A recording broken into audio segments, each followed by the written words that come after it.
Hi, this is Nancy Yearald, and welcome to High Road to Humanity. And what a guest we have today. Maurice Cotterell is joining me, and he's overseas. He's in the UK, and he is going to tell us a little bit about future science. And he's also going to put it together with the spirituality aspect, which is so awesome because people don't do that. But before I bring Maurice on, if you haven't heard of him, Maurice Cotterell, let me give you a little information. Okay, so sit back and relax and let me tell you about Maurice. In 1989, while working at Cranfield University, Maurice Cotterell found a way of calculating the duration of long-term magnetic reversals on the sun. Using this knowledge, he was able to break the codes of ancient sun-worshipping civilizations. First, the Mayans of Central America, the Varachos of South America, the terracotta warriors of China, and the Celts of Europe. His research explains how the 28-day spinning sun regulates fertility in females and how it determines personality of the fetus in the womb. And that's called sun sign astrology. You know, it explains how the sun causes schizophrenia and how overhead power lines and mobile phones cause cancer. And it explains how the sun brings periodic catastrophic destruction to Earth. Now, his own unique coding process reveals amazing pictures from archaeological treasures that explain the spiritual mysteries of life. Now, in 2007, he put forward a new theory on how gravity must work. By 2008, he had revised the work to include a step-by-step guide explaining how the gravitational mechanism actually works. And by 2010, his continuing research solved the 12 great mysteries of physics, including how electricity and magnetism work at atomic level, why the atom is stable, and the nature of dark matter, which we're going to talk about. So, Maurice, welcome to High Road to Humanity. Thank you. Thanks for coming on today. You know, I have so many questions for you. I guess the first thing is, and let me hold your book up here, because for the people who are watching us on YouTube today, this is called Future Science, you guys, and it's the forbidden science of the 21st century. Now, I guess my first question, Maurice, is why is it the forbidden science of the 21st century? That's my first question. Okay, well, they have their own ideas of how things don't work, and they don't want to give up. They don't want to give up those ideas because they get attached to them. People do get attached to their ideas. Right. And for over 300 years since Isaac Newton tried to figure out how gravity works, they've been trying to find ways of explaining why objects fall to the ground and why they all fall at the same speed. Right. And nobody knows. But they've spent centuries looking for the answer, and new branches of science developed in the 1800s and 1900s called physics to try to explain away the fundamental forces of nature. And they failed hopelessly to explain why objects fall to the ground. Now, I find this fascinating because you can see, everybody knows from the moment we get up onto our feet and start to walk, we fall over. So something is pulling us down to earth all of the time. Right. And yet nobody knows. And we've had an army of physicists on budgets of billions and billions for over 330 years trying to figure out how this simple force works. Well, let me stop you there. Do you think that they're doing this because I feel this way and I want to know how you feel. Are they not coming up with the answer because then the money would stop? That's one of the reasons. Okay. It's ineptitude. There's several reasons. One of them is if you're looking for something and you're getting paid to look for it, then there's no incentive to find what you're looking for because the pay will stop. And once the pay stops, they're all on the dole, they're all out of work. So they're never going to find it. Right, There's exactly. that of it. Right. Another one is ineptitude. Okay. Another one is just they think once a problem has failed to be reconciled or explained by an intelligent person, for example, in 1850, for example, an intelligent person how to explain something or wasn't able how to explain something, then they say, well, okay, that guy's intelligent and he couldn't explain it. So therefore, logically, the guy who explains it must be more intelligent than him. I see. Which I is see. a fallacious argument. Correct. It's a Correct. fallacious argument for two reasons. One, it doesn't necessarily need to be a more intelligent person. You just have to look at the problem a different way. Correct. Right. And the second reason is there is no such thing as intelligence. Now, once you understand there's no such thing as intelligence, their first argument about you have to be more intelligent than all the other physicists that have come before in order to explain this problem is just fallacious. Right. Now, you have to change the way your mindset is, the way you think about these problems. I don't come to a problem and think, okay, I have to be more educated, I have to be more clever than the 150,000 people who have looked at this problem the wrong way. You need to look at it a different way. You need to look at it from a different angle. Right. That makes total sense to me, Maurice. Total sense. Yes. Right. Yes. So I think when I'm in the garden, digging the garden, and I see a swallow fly through the branches of a tree, I think to myself, that must be a very intelligent swallow to fly through the branches of a tree 100 miles an hour without banging into a branch. But then the logical side of me thinks, well, hang on a minute. The swallow has a brain the size of a pea. So the swallow cannot be intelligent. Therefore, it is not flying through the branches of the tree using its own intelligence. What I do know is, I know what God is. Right. And I know God is inside the swallow. Bingo. Because God is electromagnetic energy, and God moves at the speed of light. So it's not a problem for God. God can kill 10 birds with one stone, if you like, do 10 things at the same time. But Maurice, let me stop you a second. Why do you think we've gotten so far away from God? Because it all goes back to God. It really does. Exactly. But we're in a world of illusion, as the Maya said. Maya is an ancient Sanskrit word, and it means illusion. Everything we see around us is illusion. We think it's real, but it's not really real. We think we value things which are of no value, and we do not value the things which are very important. I agree. For example, I don't like doing video interviews. I shouldn't say like, that's a bad word to use. Oh, come on, Maurice, you're awesome. I prefer not to do video interviews or television interviews. And the reason for that is I prefer radio because, as I mentioned on a previous talk, every human being is 4 human beings in one. We have an intellectual body, an emotional body, a physical body, and a spiritual body. And those 4 bodies are jostling with each other for position inside every one of us. And every human being is a half God and a half devil. We're half and half. I know. Now, I think that's crazy, but it's true, isn't it? We're half God and then we're half bad. And then it's up to us to choose, right? Isn't that it? Well, there's a better way of doing it. You can figure it out. And when you think smart and you figure it out, it's not a question of choice. As I said, it's like people are programmed genetically to either like or dislike what God has chosen to create. But there isn't, that's because we're living in hell, and everything we see around us is hell, and it's the devil. It's the opposite of God. Now, as soon as you start to like or dislike what God has created, you set yourselves up against God and you start to fight God.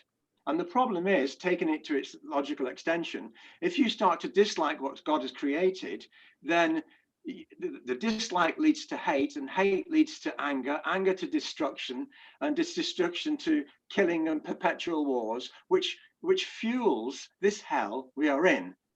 So it's not the liking and disliking. You have to stand back and be very cautious. But going back to the video, you say, well, why is it bad? Why do you prefer not to be on a video with somebody? Because when we're on a video with somebody, our senses, that's the intellectual body, starts to fight with God and fight with the devil. And it's very confusing. For example, and don't get me wrong, I'm very happily married. But when I walk down the street and I see an attractive female, I have impure thoughts. Okay. Thanks for Because being honest there, Maurice. my eyes are giving me information I which see. which my heart gets confused over. Right. Now, I have a friend who's blind. When Okay. he goes down the street, he doesn't see attractive women. He doesn't have impure thoughts. So when his soul leaves his body, when he dies, he goes to heaven and I come back to hell. Because And you don't I've want been to, the one with impure thoughts right. and my voltage has gone down. His voltage has not gone down. Well, yeah, So no, do you think we've got about 2 minutes to break, but I want to talk about the voltage, how it goes down, because for what you explain in the book is that we have that option. And I guess that's where I came up with the choice thing, because if we choose to be, to follow God, then we are really elevating our vibration so that we can eventually make it back to heaven, because that's the whole deal. He's trying to expand his light, his energy, and we are an extension of God. So when we expand our light, then we go back up to God. Is that correct? Did I say that it's right? correct? It's Okay. correct. Okay. Okay. All right. But it's not a question of you're confusing choice with the Okay. rules of the game. Okay. We're in hell. Okay, look. This tells you that if you love your neighbor, you'll go to heaven. That's right. Okay? That's right. Hey, It doesn't tell you, and it doesn't tell you how. it doesn't tell you how to love your neighbor. All right. All right. Hey, Maurice, we're going to go to commercial break. You guys, when we come back, we're going to talk more about heaven and hell and how we get to heaven. I'm here today with Maurice Cotterell. His book that we're talking about today is called Future Science, the Forbidden Science of the 21st Century. And if you are watching me on YouTube today and not listening to me on the podcast, I'm holding the book up. Hey, this is Nancy Yearout. This is High Road to Humanity, and we will be right back.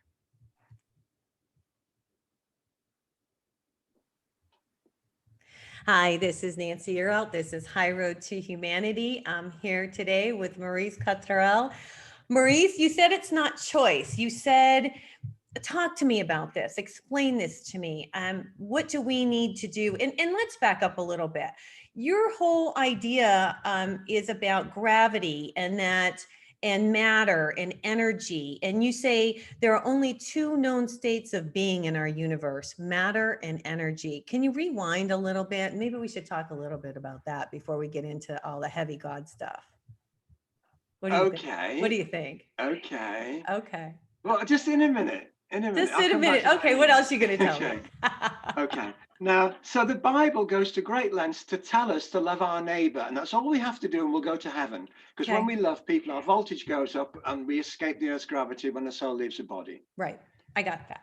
This book, the Bhagavad Gita, 81 pages, this is the holy book of the Hindu, right, tells us how to love our neighbor. There's a difference. Okay. Because you haven't seen my neighbor. No. And you haven't seen mine. Exactly. So this is the key. Yes. Okay. Now, this is a great book. Okay. But this is the key. This tells you how to love your neighbor. Now, once you know you're in a game, right, you've got to understand the rules of the game. Tell us the rules, Maurice. Tell me the rules. Tell me the rules. Okay. Well, the rule is you've got to love your neighbor and you'll go to heaven. But it's like, the trouble is, once you tell people the rules of the game, they can manipulate the rules and cheat. Oh, no. And they can get to heaven, but in a different way. So bad people start getting to heaven. So you can't allow, whatever mechanism you've got in hell, you've got to make sure the bad people don't slide around the edge and get to heaven by mistake, or the rich people or the bad people, anything like that. You can only let the really good people get to heaven.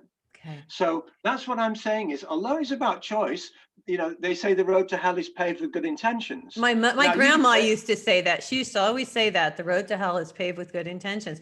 But it's true. It's true, isn't it? Well, it's very true. Yeah. It's very true. But you can say, okay, I want to be a good person. I believe in God. I believe in heaven. He's told me we're in hell. Great. I can escape if I do this. It's like being in a prison camp. And we can't see. The first rule of hell is you don't tell them they're in hell. Because as soon as you tell them they're in hell, they'll all try to escape and you'll make a rod for your own back. So the big secret is you don't tell people in hell. You send them flowers and birds singing and pretty little girls, and everybody's happy, and clouds with violinists floating by, and they think it's a beautiful world, isn't it? You know, I've had Jehovah's Witnesses knock on the door and tell me how beautiful the world is, and I say to them, come on here, look at the news on RT, look at them all killing each other on the television. You're telling me it's a beautiful world? I said, it's not a beautiful world, it's illusion. You think it's a beautiful world. Right. And that's step number one to being in hell. Okay. So now we get into the world of matter. So where did hell come from? Well, everything came from God. That's what the Bible tells us. Right. And the Bhagavad Gita tells us the same thing. Right. And if we look at this in a physics sense, all of the holy books, whether it's the Quran, whether it's the Dharmapada of the Buddhist, whether it's the Gita of the Hindu, whether it's the Bible of the Christian, whether it's the Jewish Torah, whether it's any of the holy books, they all say in the beginning there was God, and God was light. Well, we know today, or at least we believe, we think we know, that light is electromagnetic energy, which is a vibration of electrical energy and magnetic energy. Right. And energy is very difficult to explain because you can't see it and you can't touch it. Well, you can get electric shock from it, but you can feel it. But you can feel it. Oh, you can definitely feel it because we're all different voltages, and you can feel when there's a voltage difference because we're different. Or if we have the same voltage, that's how we connect, right? If we're on the same, that's when they say you're on the same wavelength. Of course, and vibration. Okay, you've got voltage and you've got frequency and you've got phase. These are three different components of electricity.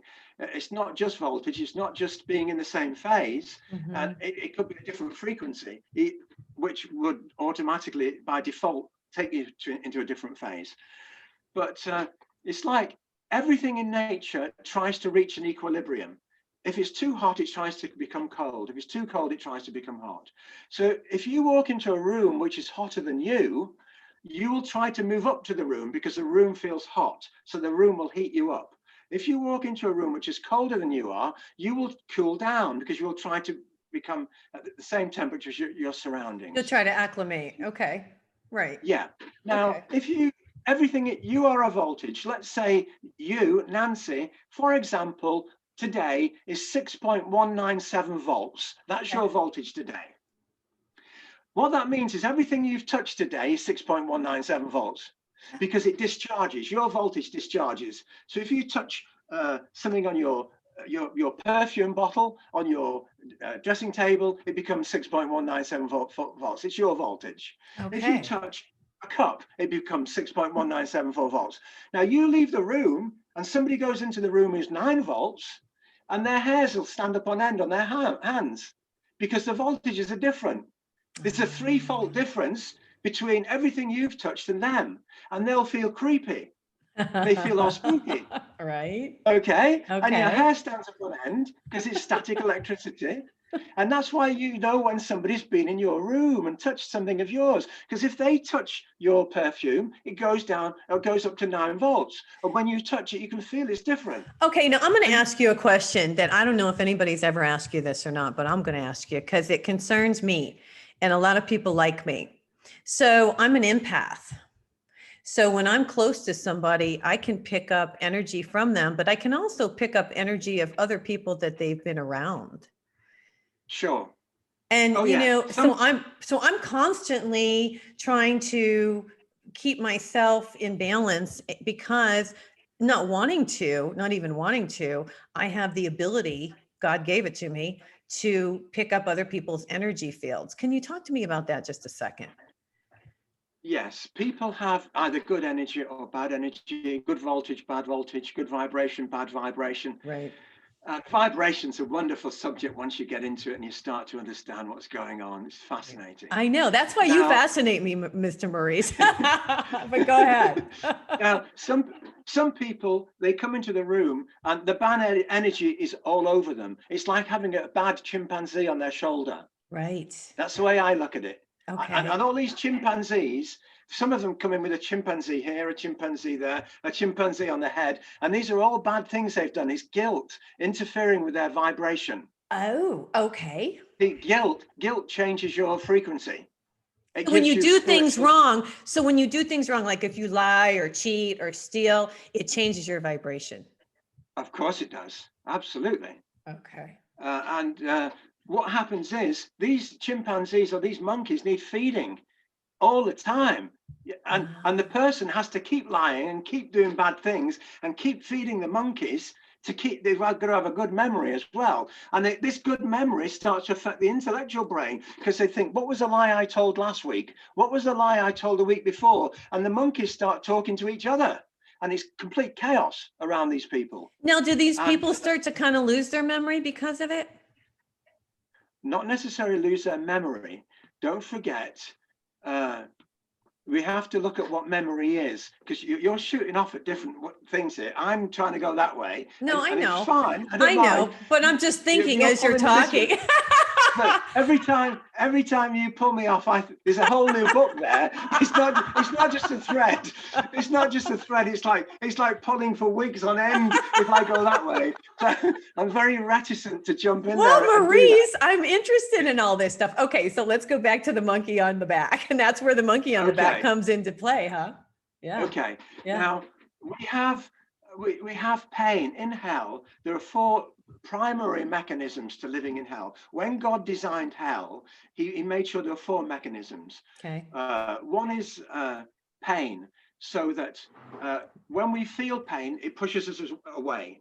And of course, love is the corollary of pain. When we love, we're pulled towards different things, different people, different animals, different situations. Right. Now, there are different forms of pain. There is intellectual pain, which gives us, if it gets really bad, a nervous breakdown. There is emotional pain, which is heartache, which gives us a broken heart. Right. There is spiritual pain, which is guilt from remorse from the things we've done wrong in the past or lied and cheated and stuff like that. That's spiritual pain.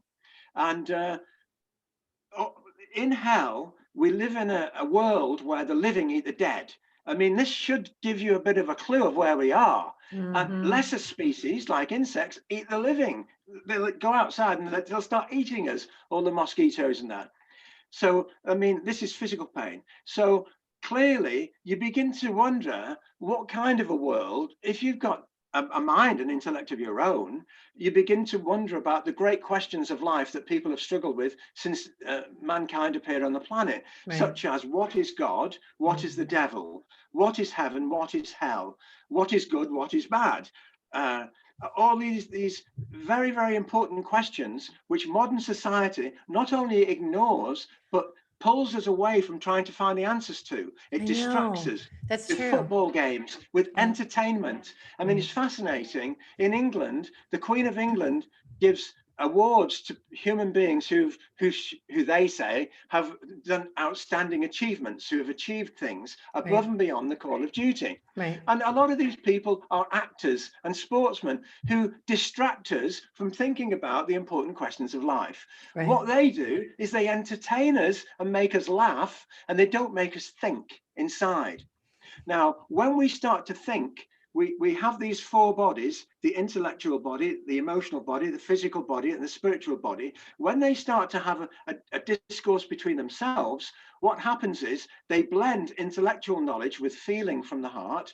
They blend spiritual knowledge, information from God, and God is inside us. God is inside every fetus before it's born. Right. So the way I look at things, I've learned, because people say, well, how come you've figured out gravity and 10,000 blokes haven't figured out gravity? What's so clever about you? Well, I'll tell you what's so clever about me. I know I'm not clever because I'm not intelligent. Because there's no such thing as intelligent. So when I go to bed and I say, dear God, can you explain to me how gravity works? Why should I do your work for you? Why have a God and bark yourself? You tell me how gravity works while I'm asleep. There you go. That's so when perfect. I wake up in the morning, just like the God's inside the swallow, right? I can't think about gravity when I'm looking at you. That's true. Because I'm having impure thoughts. That's true. I'm thinking Nancy's washed her hair. I did. Where did she get that? Where did she get that picture? You see, my I'm brain with is you. all messed up. It's I'm with you. messing everything up. I'm God with you. can't come in with all these bad things coming through my eyes and all these bad things coming through my heart and Right. my. So the key is let God do the donkey work. He'll sort it out. He loves to have, you know, give We'll a dog a talk more bone and about they'll this. play with you. We got to go to commercial break again, Maurice. I'm sorry about that. You are wonderful. And it's so fun to talk to you today. Hey, you guys, you got to pick up his book. It's called Future Science. Now, Maurice, how do they get your book?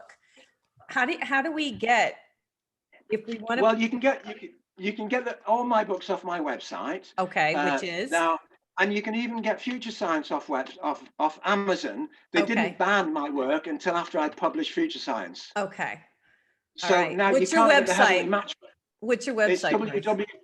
www.mauricecotterell.com. Got it. Okay. This is Nancy Earalt. This is High Road to Humanity, and we will be right back.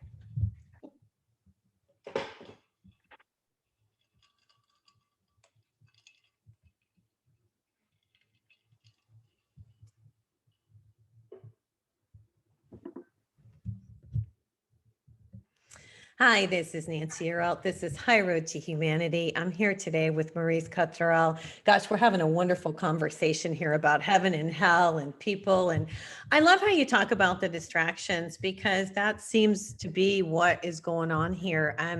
We've lost our spiritual way. Now, I know there's people like you and I who are trying to help other people get it back, because I guess I think, you know, and maybe you do too, the more people we can enlighten, maybe we've done something to help humanity. What do you think?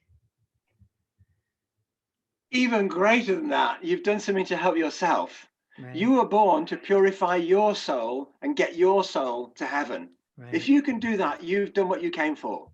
Now you can say, well, let's help humanity. We don't have a duty to help humanity. We have a duty to love each other. And by loving each other, clearly, it will help humanity. But that's incidental. It's aside from what we need to do. It's a good byproduct of loving each other and, you know, making spiritual progress. Right. But what I'd just like to say is about heaven and hell and life and death and living and dying, Right. because it's very important. Sometimes I think of these things and they go and they don't come back again, and that's why I try to pin them down when I get a chance. Right. But the fact is, every human being dies every night. Right. When we go to sleep. You will die tonight. You die. That's it. Nancy's dead tonight. Now, the fact is, you'll probably wake up again in the morning and come back to life. Right. But you don't see it that way. You think you've been asleep. Okay. Now, what's been happening is, you know, when we first got the computers in about 1995, I think it was, and you switched off your computer, it went through a scan disk routine, and it sorted all the files out. And it sorted all the memories out, and it shuffled all the memories around before you switched off your computer, so that when it set up again, it didn't store all the junk that you'd looked at on the web. It only stored the good stuff, the stuff you'd saved. It put it in alphabetical order, put it in filing cabinets and files. So it tidies up your computer. Okay. And that's what happens. That's what happens with your brain. Every day we have 12 hours of nonsense going around us, 12 hours of visual stimuli, audio stimuli, sensory stimuli, all kinds of stimuli coming in. 99% is garbage. So the brain needs to sort it out before you go to sleep. Otherwise, you'd be a fruitcake in the morning. You wouldn't be able to think because there'd be so much nonsense in your brain. Got it. So at night, you disappear, God takes over, he starts moving the files around, he decides what you need to save and what you don't need to save. And so the next day you can get up and wake up. But another thing happens when you're dead, you're not interfering with God. God's playing in your body like a child in a garden. He's having fun. He's not just sorting your files out. So I'm going to stop you a second. So if you ask God before you go to bed and you have something and you need to be healed and you say, God, I need you to heal me while I'm asleep, that's when he does those miraculous things, correct? Not in my experience. Not in my experience. No? Okay. What I say is, I'm not well. I'm sick, there's something wrong with me. Please give me the intellectual understanding so I can find out what's wrong with me and find a cure so I can cure myself. Okay. I don't ask God to heal me. I ask him to help me to figure it Heal out. yourself. I gotcha. I gotcha. Love it. Okay. Thanks, Okay. Maurice. Okay. And it's like with gravity, I say, explain how gravity works. Right. And next day I wake up with all these strange ideas and formulas. And now I've got to sit down and figure out what they all mean. And Okay. sometimes it takes months or years. Right. But he's done all he can. That's all he can do. So is that what So you you did? I mean, when you were getting into this, is that how you handled this? You said, God, I want to know how to do this. And that's how it all started to come to you. It did. I remember that I'll tell you what it was. It was 2007. It Okay. was January the 1st. And on January the 1st, my wife and I sit down on the couch in the living room, the settee, every year. And we say, what are we going to do this year? What are we going to do? And she'd say, I might do some bit of gardening, put a new garden over here, or do a bit of this. She'll say, what are you going to do?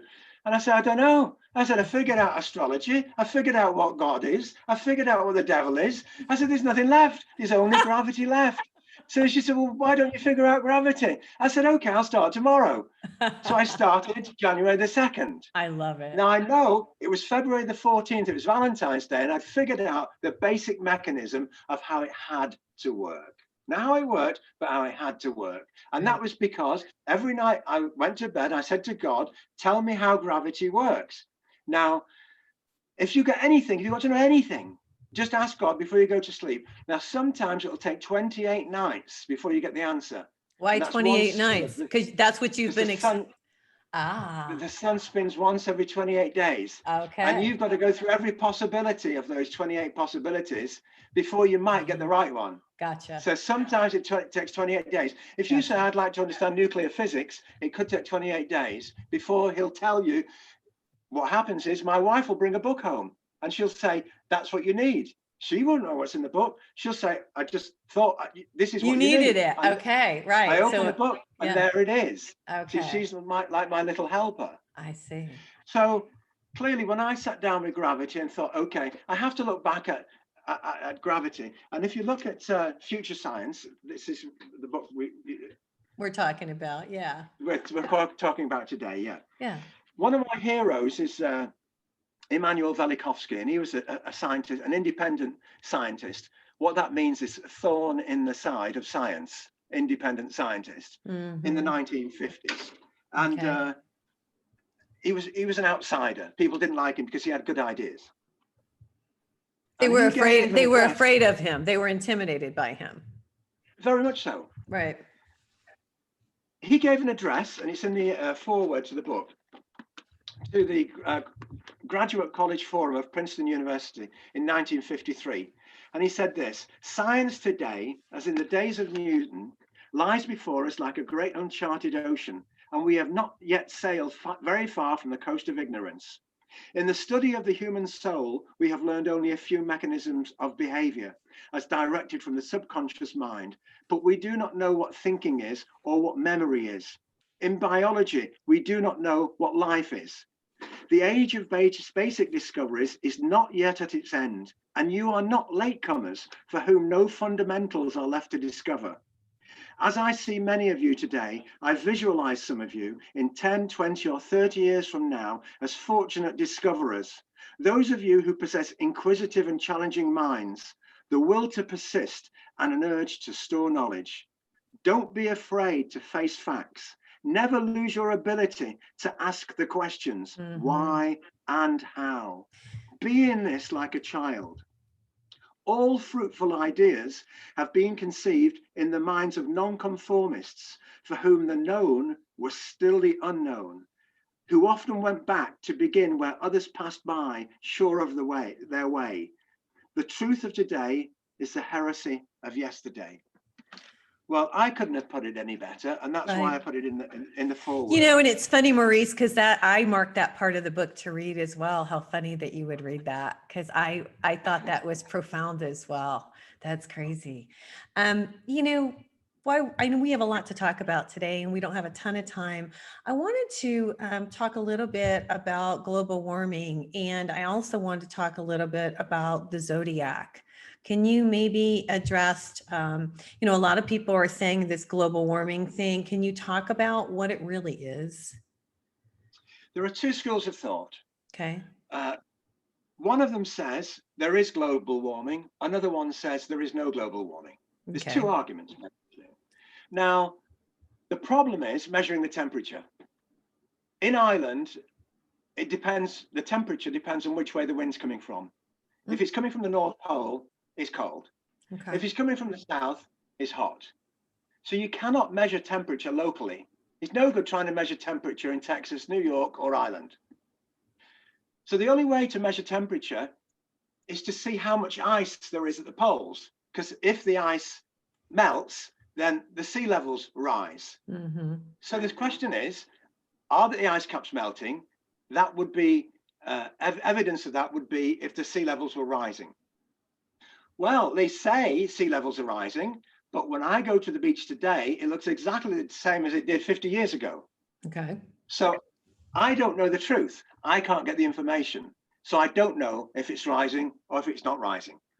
The second question is, if it is it rising because of man-made activity, or is it rising because of natural nature, Mm-hmm. the sunspot cycle, which goes up and down? Temperatures rise every 18,139 years. That's Okay. one of the aspects of my work. Right. The sunspot cycle rises and falls. The amount of radiation coming off the sun varies every 18,000 years. Well, we've only been measuring global warming for 150. Yeah. So How would we know?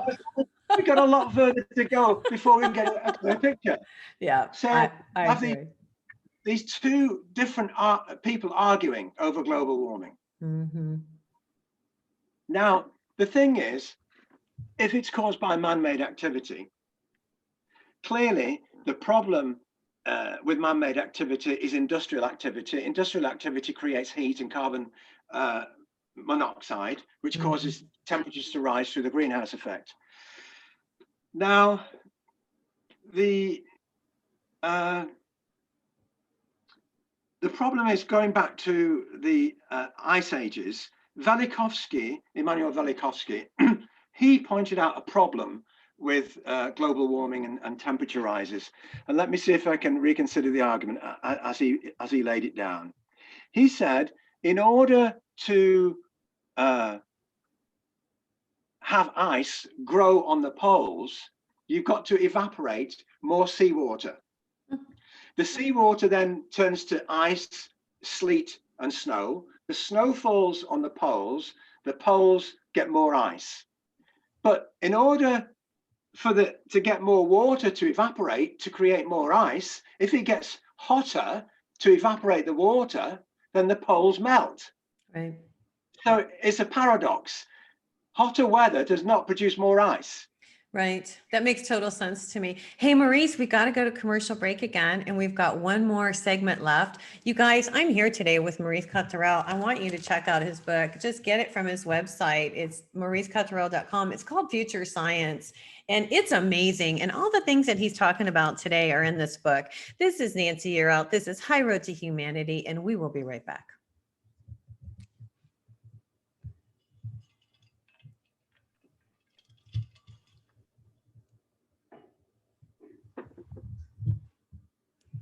Hi, this is Nancy Yearout. This is High Road to Humanity. I'm here today talking about future science with Maurice Cotterell. Maurice, the global warming thing has been a real argument with people, and it's become like a political thing here in the United States. So I'm glad that you're addressing it and that you do address it in the book. One thing I wanted to talk about that I found really super interesting is, and you touched on it a little bit, the planets and the stars and the astrology and how the fetus is affected at birth, and how the planets influence and determination of the personality at conception. Would you mind talking about that a little bit? I just find it fascinating. Sure. I think on the last program, I showed you my model of the sun. You did. You did. Okay. And excuse me. What's going on is the sun has, and my model's not with me today. It's on the windowsill over there. That's okay. Want me to get the model? Sure. the Yes, model. sir. Yes, sir. Absolutely. Please. Okay, this is a Yes. model of the sun. Oh, Okay. yes. I remember. This was so awesome. Okay, you guys, check this out. Go ahead. Okay. Now the sun has 4 magnetic fields around its equator. So we've got a magnetic field here. That's a negative one. Say north, south, Right. which is negative, positive, negative, positive. Mm-hmm. And it's also got a magnetic field from the North Pole to the South Pole. Mm-hmm. And if we break that down to something like that, then what we've got is the North Polar field. If we start, the sun spins every month. It takes 28 days for the equator to spin once, Right. and it takes 37 days for the North Pole to spin once. And during that time, the Earth goes around the sun once every year. Right. So Okay. what we find is, as the sun's spinning in space, it showers us firstly with negative electrons. They're electrical particles, negative particles, for 7 days.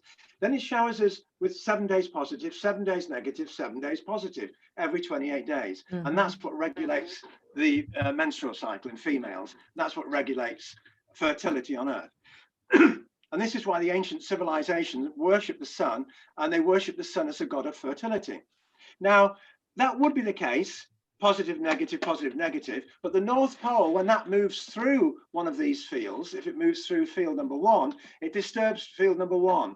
So the first 28 days, we don't get field number 1. What we get is mixed. Excuse me, neither negative nor positive. Then we get positive, negative, positive. So what the code of radiation coming off the sun in the first month is 2, 3, 4. The next month, the North Pole mixes up field number 2. So we get 1, 3, 4. This is mixed. The next month we get 1, 2, 4. And the next month we get 1, 2, 3. So the 4 codes of radiation. That radiation flows towards the Earth. It gets caught in the Van Allen belts that protect the Earth. The magnetic field of the Earth changes every day during that 28-day period. The magnetic field affects the brain, the pituitary in females, and the hypothalamus. That affects the timing hormone melatonin. That affects the menstrual cycle, and that's what affects fertility and the fertility hormones, estrogen, progesterone, testosterone in men, estrogen, progesterone in females. Right. So this results in 12 personalities of mankind. And these 12 personalities were deliberately designed by God so that we wouldn't agree with each other. Because what it means is, if you look at a human being's brain, what you'll find is that, for example, what we call a water sign, say, for example, Pisces, might have a part of the brain burned out here. But the next month, say Taurus, they have a part of the brain burned out there. Wow, that's the cool. Next month, Gemini have a part of the brain burned out there. Okay. The next month, Cancer have a part of the brain burned out there. Right. And then you get the 4 water signs, the 4 earth signs, 4 earth signs, 4 fire signs, caused by these 4 different fields. So it's pretty cool the way he set it up, huh? Very, very cool. And that's so that we all argue with each other, because if we didn't argue, one day somebody would stand up and say, I feel really depressed, I'm going to kill myself. Do you think that's a good idea? I do. Well, if we all thought the same way, everybody would say, yeah, let's all kill ourselves. I think it's a great idea. Right, I'm with you. So life would stop. So you can't have it that way. So he made us argue, so that when one guy says, I'm really depressed, I'm going to kill myself, the next guy says, okay, Buster, you get on with it. I got things to do. Right. So we argue, and that way life continues. So hell doesn't stop. Hell goes on and on forever and ever, because hell is perfect. And, you know, everything's been designed to keep us here in hell and keep coming back. We can't escape. So your philosophy, and I agree with you, is that we keep coming back until our vibration is high enough that we're able to be absorbed back up into God, into the light. Yes. Well, God wants us back. When God sends us down, we might be a 1-volt fetus. Right. When he takes us back, he wants to make some profit. Right. If you're 9 volts, when you go back to him, he's made 8 volts profit. Well, and so he grows, and so God expands. God expands. So yeah, God gets bigger and bigger, and more God is more love, which is more love. More love. Okay. So God gets bigger and bigger through living things like mankind. Right, but you're the only person I've ever heard explain this, and it feels proper to me. It feels right, because It makes a whole lot of sense. It really does. Yeah. It's not that complicated. It's actually pretty simple. No. Right. Once you understand it, everything's simple. Yes. But getting there is sometimes very, very difficult. For example, once I figured out how gravity had to work, it took me 2 years to figure out how it did work. Once I figured out how it did work, it took me 2 years to find a way of explaining it. And then when I found out how to explain it, it took me 2 years to write the book. Right. And then when you write the book, everybody wants to kill you. I know. I was just going to say that. How's the reaction been? Yeah, it's been difficult since you wrote the book. Talk about that. We've only got maybe 5 minutes left. I want you to address that, if you would, a little, because I just think the work you do is phenomenal, but you've had a real hard time with some of this stuff. Can you talk about that a little bit? I could talk about it a little bit. It's too hard. You would never believe me. But yeah, I would. But go ahead. I sent my paper on gravity when I wrote it to the Institute of Physics in England, and they will do anything except publish it, especially from an engineer, because they want a physicist to discover gravity, not an engineer. Gotcha. I sent it to the Institute of Engineering, and they agreed to put it in their research paper database file. Okay. But they can't say it's good because they're engineers. They're not the authority to vouchsafe for the physicists. So the Institute of Physicists then went to war with the Institute of Engineers, saying you can't put that in your database. We're the ones who say which is right and which is wrong. So they're God. They're God. Yeah, what's wrong with my paper? You tell me what's wrong. And they said, well, we can't find anything wrong. And they never have found anything wrong. Years later, I said, well, why aren't you going to publish it, to have it peer reviewed by so-called experts in the field, which is a misnomer anyway, because there can't be any experts. I'm the only expert. It's my work. So how can anybody else judge it? It's ludicrous. The whole system's fake. It's all fraud. It's all built on straw. So they said, we're not going to publish it. And they gave 3 reasons. 1, it's completely new. 2, there is nothing in it that we have been working on. And 3, my goodness. Yeah, 3, there is no mathematics. Do not bother us again with this in connection with this correspondence. And that's the end of it. Wow. Now, since then, once you understand how gravity works, you can understand how we don't understand anything. You know, they don't understand. You know, Velikovsky is my hero because he said, why is there salt in the ocean? Where did it come from? I don't know. And it gets worse. Where did the water come from? We don't know. What's water? Oh, we know what water is. It's H2O, 2 hydrogen atoms and 1 oxygen atom. Are we clever with our white coats? And we know what water is. Well, why is it if I let two tanks of hydrogen and oxygen off in a room, why doesn't it turn to water? Oh, well, we don't know. Well, how does the hydrogen stick to the oxygen? Hydrogen bonding. Well, what's hydrogen bonding? We don't know. Well, I know it's gravity bonding. That's what hydrogen bonding is. Okay. Now I know what makes water stick together. I know I can use anti-gravity to separate them. So I can make hydrogen, which means we can stop using oil next week.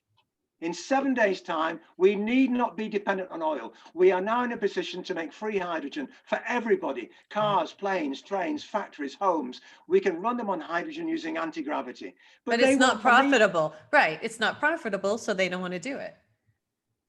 Well, it's not profitable, but they've got unlimited money supplies anyway, don't forget. They make the money. They're in control of everything. Then why not just do it? Why not just go for it, you know? Because they're masters of hell. They are the masters of hell. These are the Freemasons.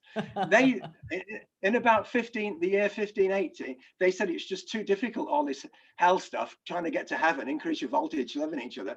Why don't we just take over the planet and use all the peasants to give us money, and we'll be in control of knowledge, the colleges, the universities, the schools. We'll be in control of the hospitals. We'll be in control of the scientific institutions. We'll be in control of the banks. We'll be in control of it's power. It's not money, it's power. It's power. And right.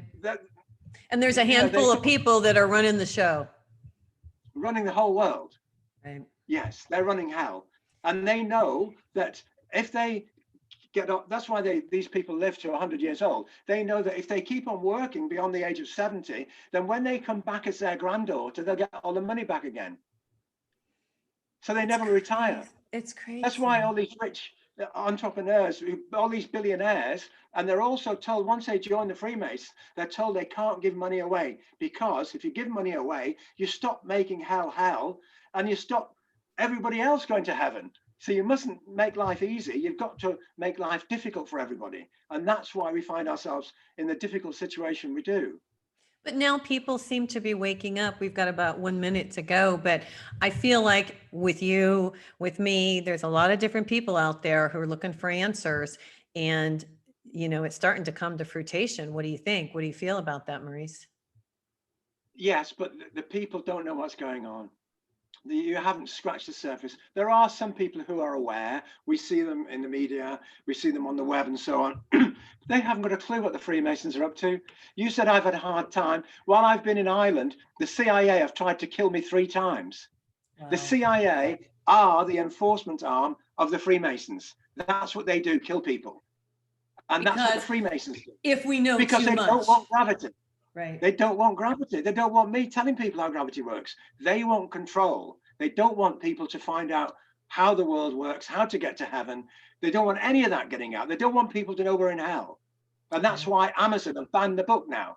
They're still selling Future Science, but Amazon, they struck a deal with the CIA in 2013 with a company called Amazon Web Services. And they now supply the CIA with data storage and handling facilities, and they struck a deal of $600 million. In September 2020, they hired a guy called Hay Alexander. He was the head of the NSA. He was the guy who was tapping everybody's phones in America. Now he's been hired to collect all the data from Alexa machines around the world to get dirt on everybody. And this is why we have no democracy. I know, and I believe that. I believe that. Hey, listen, we got to get out of here for today. Maurice, you're going to have to come back and see me again, because we always have wonderful conversations and we always have so much to talk about. And I just want to say to you, thank you for all this work that you've been doing. And thanks for connecting with the divine and bringing some of this information to us. It's a big deal and I appreciate it. Thank you. You're welcome. Okay. Hey, you guys, we got to get out of here today. But please pick up his book. It's amazing. It's Maurice Cotterell, and it's Maurice. The last name is Cotterell. This is Nancy Yearout. This is High Road to Humanity. You guys, we will see you next week, and thanks for joining us. Take care.